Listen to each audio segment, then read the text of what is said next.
Hey there, everyone. If I sound a little different, it's because my lovely wife got me a shiny new microphone for my birthday. Do you like my soothing voice? Do you like my soothing voice? Anyways, it was perfect timing on her part because today's video is gonna be a doozy. We're gonna take a deep dive into the onslaught of information we've gotten from CA recently, including their AMA, their Twitch post, as well as changes to the game data and Steam data. So get comfy, grab a glass of milk, and let's get right into it. Wow.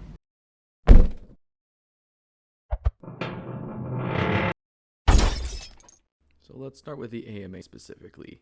One of the big pieces of data we got, and the one I think a lot of people were incredibly disappointed to hear about, is that there's no new race packs coming. They've still sort of left it on the table, perhaps as a pre-order bonus, but they did say that there will be no more purchased faction packs, which I think a lot of us consider disappointing. Not that there's anything wrong with Lord packs, but CA's been kind of dragging out Total Warhammer 2 for an extremely long time now, and I think a lot of us are starting to get a little bit bored with Lords. They only really provide a single playthrough of new experiences and stuff, and they don't even really provide that interesting of a new experience, so I think quite a few of us were disappointed to hear that. On a happier note, though, they did say that there's one to possibly two new Lord packs coming, and that was not necessarily including the Grim and the Grom. So potentially there is still quite a lot of content coming our way. They also did say that they're possibly looking into expanding out the Mortal Empires map to include a lot more of the southern regions, and also that they're trying to get rid of supply lines in the base game as well. They'd already toyed with doing that in one of their recent betas, but of course that beta has now ended, and they're hoping to get rid of those full on. One other thing that I did read about that I thought was quite interesting was two of their biggest regrets, both of which catered around the Tomb Kings. So when they asked which ones were their big regrets, one of them said that they wanted to implement the Flying Pyramid of Nagash, but they just couldn't make it work in a way that was actually fun and interesting to utilize. So they kind of left that one on the cutting room table, which, you know, is kind of interesting to read about. The one I was more interested to read about, though, is Prince Epiphas was one that they were really wanting to put in there, but they just couldn't do the amount of work required to get all of his, I guess, his animations and his looks to work properly, which would have been a really, really interesting lord to have, right? A guy who's just made up of a bunch of little scarabs and stuff. Oh, that would have been absolutely amazing. Still, fingers crossed, maybe we'll get him one day, maybe during Total Warhammer 3. Anyways, moving over to the Twitch stream, this one was almost entirely positive stuff. The big one that a lot of people have already touched on, and that I'm not going to bring up too much here, is that siege battles are getting updated for Game 3, which is something that is utterly, completely needed. Siege battles haven't really been particularly fun since Total Warhammer 1, so at least getting them up and running properly by Game 3 will give Game 3 a ton of utility right out of the gates, right then and there. Something else that I also considered to be really cool that they brought up is possibly adding like battlefield effects.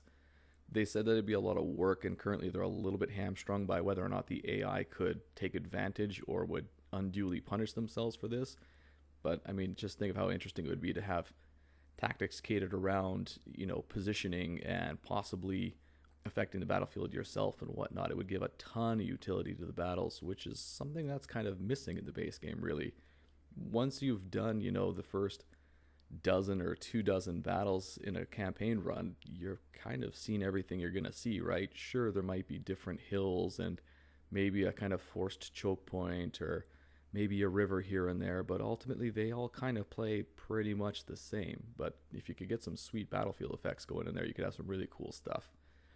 On a negative note, they did say Thanquol is not coming in Game 2, although personally, I actually kind of backed them on that one. I'll discuss that in a different video down the road, but it makes a lot of sense to not put him in Game 2, to be perfectly honest.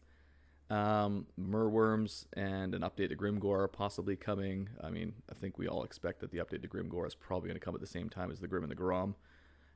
Ariel and Arcan are also going to get updated at some point. They did say new skills and new units, but I'm not sure how set in stone that particular idea is, as well as the fact that they were considering adding in the duels from Three Kingdoms. I kind of hope they don't waste the development time doing that. It doesn't really add too much to the game, and frankly, you know, I'd rather see that development spent elsewhere. And then finishing up, Steam data leaks and game data leaks. So CA did update all the package information on the Steam side of things, but as usual, they've kind of obfuscated it behind kind of clever, funny names and stuff, so we don't particularly know what it is we're looking at, but maybe we can figure that out, especially with some of the hints they gave during the AMA. On the game data leak, though, that one's a lot more clear cut. One of them is the Grom Chariot it's listed as, and a second one is the Grot Pumpwagon. So that's why I said that Grim and Grom is effectively assured to be the next DLC now, right? You wouldn't put in Grom's Chariot without Grom himself being there. So I've left some of the information out of each of these releases because some of it combines to give more information, or some of it directly conflicts with other bits of information. So I'm going to start out on the happier stuff, which is the combined information side. So as I already said, first things first, Grim the Grom, definitely going to be the next DLC. I think most of us were 90% sure it was going to be anyway, but given that we now have the Grom Chariot and the Pump Wagon in there, it's a slam dunk. Grim the Grom, next DLC. However, some of the other stuff we got is that the Beastmen were getting a new Nagarothi start position at some point in the future, and we also know from the Twitch stream that the Beastmen were one of the races they were really hoping to update before Game 3. So maybe I'm reading too far into it, but myself, if I was already going through the effort of updating the Beastmen to give them a new Nagarothi start position, I'd do it at the same time. Obviously, that's going to be a huge thing for the Beastmen because they currently have one of the worst campaign experiences out of everyone in the entire game, as well as a pretty limited Legendary Lord selection too. They've bumped that up a bit more for the Beastmen in recent months, but or maybe not recent months, recent years, I should say. But even still, I think the Beastmen are kind of got quite a few holes in their roster still. So hopefully, my own personal take, I'm hoping that new Nagarothi start position also pairs up with a new Legendary Lord / faction. Personally, I'd kind of hope that they give Ungrul Four Horns in there. I think he'd be a really fun, undivided Lord to get going in there. And then, of course, we could try to round out the roster with all the very glaring omissions in the Beastmen roster. Something else they did say is that Albion is getting a tweak to its territory, and they also kind of implied that it was to help out Norsca rather than an Albion-specific faction itself. However, given that Norsca is yet another one of the factions that they specifically called out as wanting to fix before Game 3, to me it would make sense to do a fix at that same time. So I expect that the Albion tweak probably won't mean much for a little while yet, but hey, maybe fingers crossed we can look at things like Dark Emissaries and Fen Beasts for Norsca down the line. Anything to really pump up the Norscan experience. As I've said in my previous videos, Norsca to me is by far the worst one to currently play as. So I left these next ones to the end just because they're a bit more of guesswork and they're not really as set in stone as the previous stuff. But this being that if the Grim and the Grom is the next DLC, to me it would make more sense to add in those changes, like I said, to Grimgore, as well as adding in the Merworms at the same time, as well as doing the fixes to Ariel. Now maybe I'm asking for too much too soon, but they all fall within the same theme of the Grim and the Grom. And if we're going through the effort of adding in things like Merworms, I know a lot of people are expecting Imric to be the free LC. Myself, I would actually go either with Aislinn or Finubar because they're both more nautically focused than what Imric is. And if you're going through the effort of adding in two factions that basically met on a naval invasion, this being, Altharion the Grim as well as Grom the Paunch, it doesn't really make sense to throw Imric in there at the same time. He doesn't really have anything to do with either of those two factions. Well, I mean, apart from the fact that he's a high elf like the other one. Like I said, to me, Aislinn being a more nautically themed faction, or Finubar, slightly less of a nautical faction, but again, still very seafaring, they make a lot more sense with the theme of what that DLC would be about myself. So I would expect those changes to all sort of tweak around the same time. But again, this is just me making guesses. Don't consider this one to be more set in stone like the previous stuff. So that's all well and good and everything like that, but we also need to treat a lot of this CA information with a pretty distinctly raised eyebrow because a lot of it cannot logically coexist with the information they've given us. So, for example, right out of the gates, they said they want to give updates to all the Game 1 races before Game 3 comes out.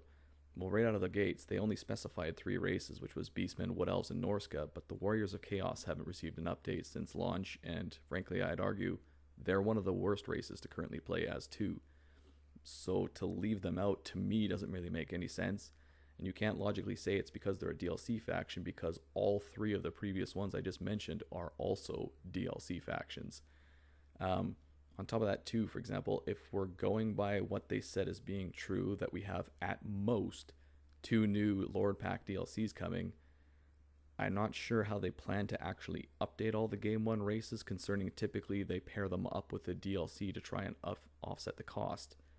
even if we ignore the Warriors of Chaos, that still means we need 3 DLCs coming to hit each and every one of the game 1 races that isn't up to snuff right now.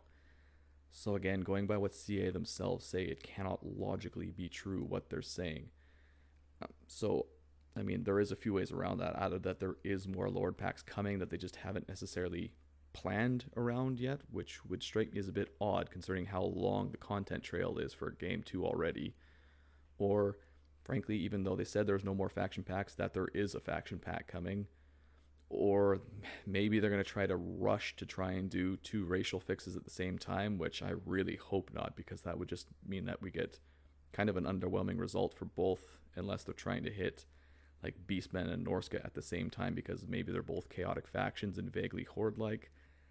But, I mean, again, that'd be kind of a poor way to do it. Or just lastly, straight up, that not all the races are getting updated like they said they are before Game 3.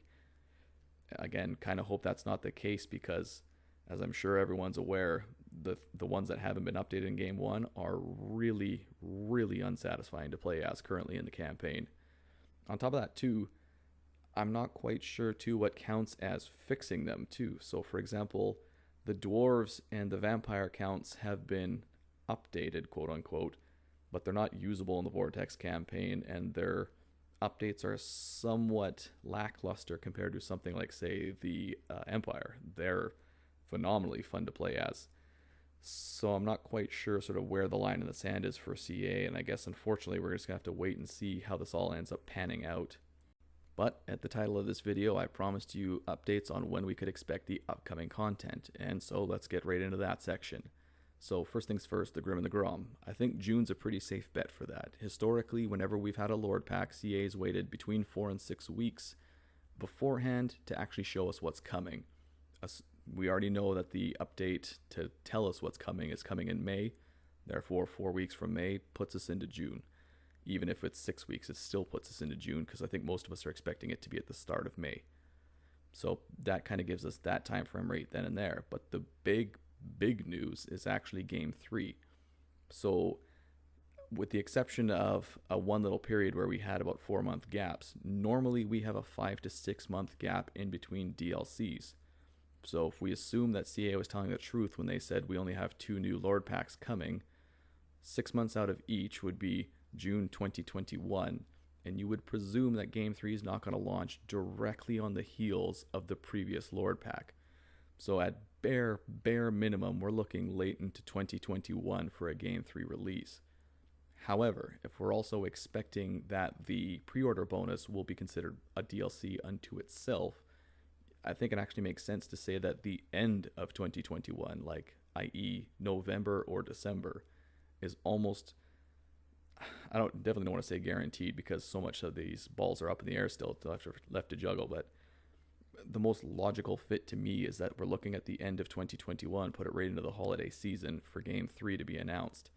Now again, this is assuming that CA's kind of got their stuff set in stone, and as I've already said in this video, I really do not get the impression that CA actually has a really strict game plan going forward here.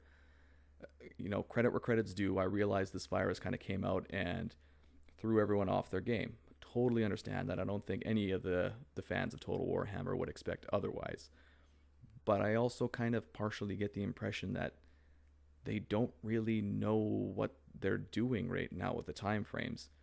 The content trail for Game 2 has been exceedingly long, which would be fine if it wasn't so sporadic for content. Haven't had a new faction in the game for over a year now. And even then, with the Lord packs that we're getting, they're fine, but to wait 5 or 6 months in between Lord packs at a time for a game that's been out since 2017, it's starting to run out of steam. CA really needs to get a pretty concrete game plan laid out and release it to the community. They've already had, well, maybe not concrete, but they've already helped out with the Three Kingdoms community because they were getting frustrated by how the game was going. But the fantasy team hasn't done that at all, and I feel like there's a huge amount of frustration growing amongst their community. We all want to support it. We all try to get the DLC. Well, not all of us, but you know what I mean. There's a lot of support for it when it's put out, but in the meantime, CA's just been kind of dragging their heels and winging it, and then acting confused as to why the community's so frustrated with the lack of information. More so than any of these upcoming changes or tweaks or anything, I think the one thing that would make everyone the most happy would be for CA to come out and say, listen, here's the stuff to expect, here's what we've got set in stone, here's what we're hoping to do. You've got all the information now, do with it as you will. And I think that would go a long way towards engendering a lot of understanding amongst the community right now. At the moment, everyone's just seeing a lack of content and a lack of information, and no one has any idea why that is. I know this channel's way too small for anyone from CA to notice, but if by some miracle one of you happens to see this video, please start communicating with the community. We're going to start losing players before Game 3 comes out if this doesn't change. Alright, so then the TLDR. When should we expect all this coming stuff? So first things first, I would expect Grim the Grom mid-June, late June at the latest.